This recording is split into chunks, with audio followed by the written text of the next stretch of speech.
Hello বন্ধু, পূজা টক ঝাল কিচেনে সবাইকে ওয়েলকাম। তো বন্ধু, আজকে আমি নিয়ে চলে এসেছি আরও একটি রেসিপি। আজকে করলাম বিয়েবাড়ি স্টাইলের কাতলা মাছের কালিয়া।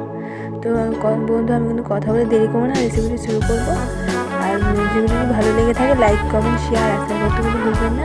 আর আমি যদি আমার চ্যানেল নতুন হয়ে থাকে তাহলে আমার নতুন ভিডিওটি পাওয়ার জন্য অবশ্যই সাবস্ক্রাইব করে দেবেন। চলো বন্ধুরা, ভিডিওটি শুরু না টেনে প্রথমে দেখতে থাকুন, আশা করি ভালো লাগবে। আর রেসিপিটি ভালো লাগলে অবশ্যই লাইক করুন। এই রেসিপি কিন্তু আমি পোলাও ভাত রেসিপি, এমনকি ফ্রাইড রাইস, এমনকি সাদা ভাত, তুমি যেটার সাথে যাও কিন্তু খেতে পারবে, খুবই সুস্বাদু লাগে। তো চলো বন্ধু, দেরি করে শুরু করা যাবে। আর এখানে আমি নিয়ে নিয়েছি 5 পিস পেটের মাছ। ওর মধ্যে আমি দিয়ে দিলাম লবণ আর হলুদ গুঁড়ো, এর মধ্যে দিয়ে দিচ্ছি পাতিল লেবুর রস। এবার আমি মাছটাকে মাখিয়ে নিয়ে 10 মিনিট ঢাকা দিয়ে রেখে দেবো। তো বন্ধু, আমি এবারটা ঢাকাতে রেখে দিয়েছি। এবার দিকে মশলাটা মিক্স করে নেবো।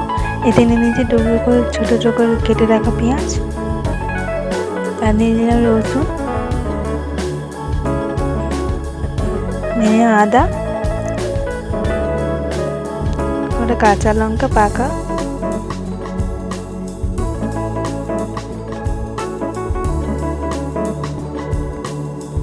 এবার দিয়ে দিলাম একটা টমেটো, আর দিয়ে দিলাম পরিমাণ মতন জল। এবার ওটাকে মিক্স করে নেবো। তো বন্ধু, আমার হয়ে গেছে।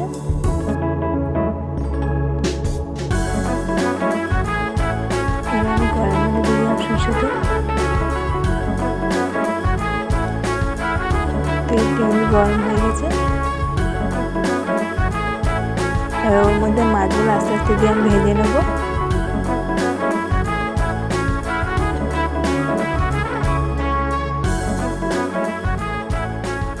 তো বন্ধু, এই পিঠটা হয়ে গেছে। আমি এবার মাছগুলো আস্তে আস্তে উল্টে দেবো, জন্য ভেঙে না যাওয়ার মতো। আমি কিন্তু বেশি ভাজবো না মাছগুলো।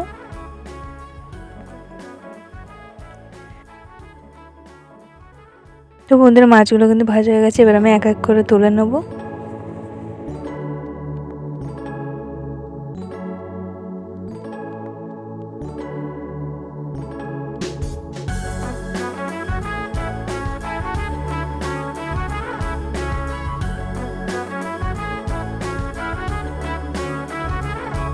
বন্ধু, আমি কিন্তু মাছগুলো তুলে নিয়েছি। মাছের যে তেলটা, ওটার মধ্যে এবার দিয়ে দিলাম 2টো তেজপাতা। এবার দিয়ে দেবো শুকনো লঙ্কা আর একটা দারচিনি আর গোল এলাচ। এবার আমি নেড়ে নেবো একটু খুন্তি দিয়ে।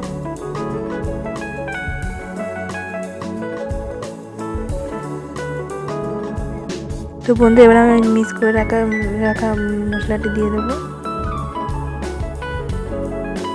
এবার আমি একটু তেলে কষিয়ে নেব মশলাটা।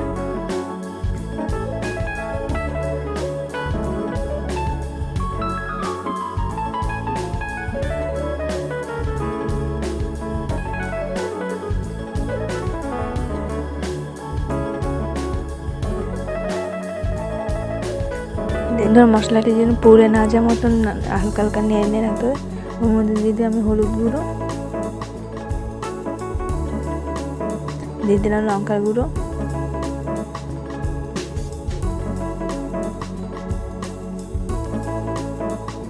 এবার দিয়ে দিলাম গোলমরিচের গুঁড়ো, এবার দিয়ে দেবো পরিমাণ মতো লবণ।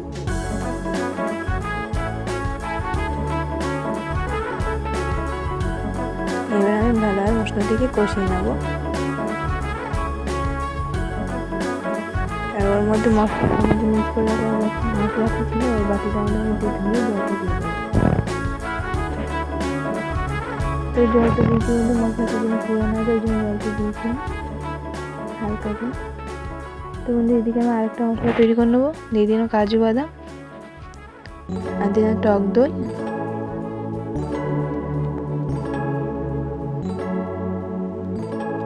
এবার আমি এটাকে মিক্স করে নেবো।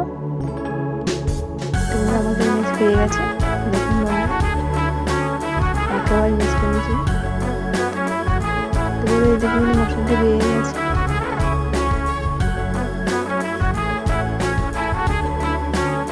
আর ওর মধ্যে আমি এই মশলাটিও দিয়ে দেবো। এবার একটু আমি মিক্স করে নেবো, ওগুলো দিয়ে নেড়ে নেবো।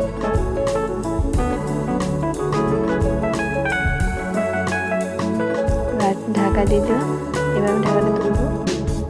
দেখুন বন্ধুরা কালারটা কিন্তু ভালো লাগছে।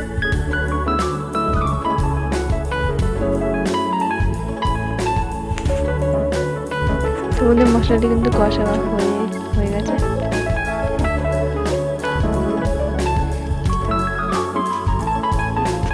এবার আমি ভালো করে চারিদিকে নেড়ে নেবো, যে মশলাটা পুড়ে না যায় মতো।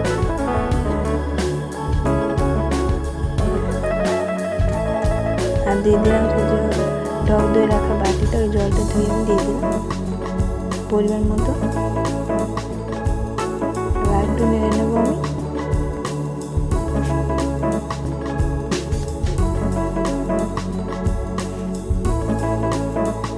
এবার আমি ভেজে রাখা মাছগুলো দিয়ে দিলাম।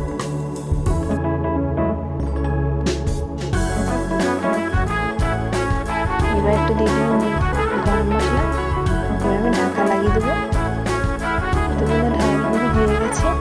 রেসিপিটা দেখুন কালারটা কিন্তু ভালো বেরিয়েছে, আর খেতেও কিন্তু খুব টেস্টি হবে। অবশ্য কালার দেখে বলেছে কিন্তু খাবারটা খেতে কত ভালো হবে রেসিপিটা। আপনারাও কিন্তু ঘরে করে দেবেন বন্ধু, খুবই সুস্বাদু হবে রেসিপিটি। দেখুন তো বন্ধু আমার কিন্তু রেসিপিটি তৈরি হয়ে গেছে। দেখুন বন্ধু দেখলে কিন্তু জিভে জল আসবে। যদি ভালো লেগে থাকে লাইক, কমেন্ট, শেয়ার আর সাবস্ক্রাইব করতে কিন্তু ভুলবেন না। আর সবাই ভালো থাকবেন। দেখা হচ্ছে পরের ভিডিওতে।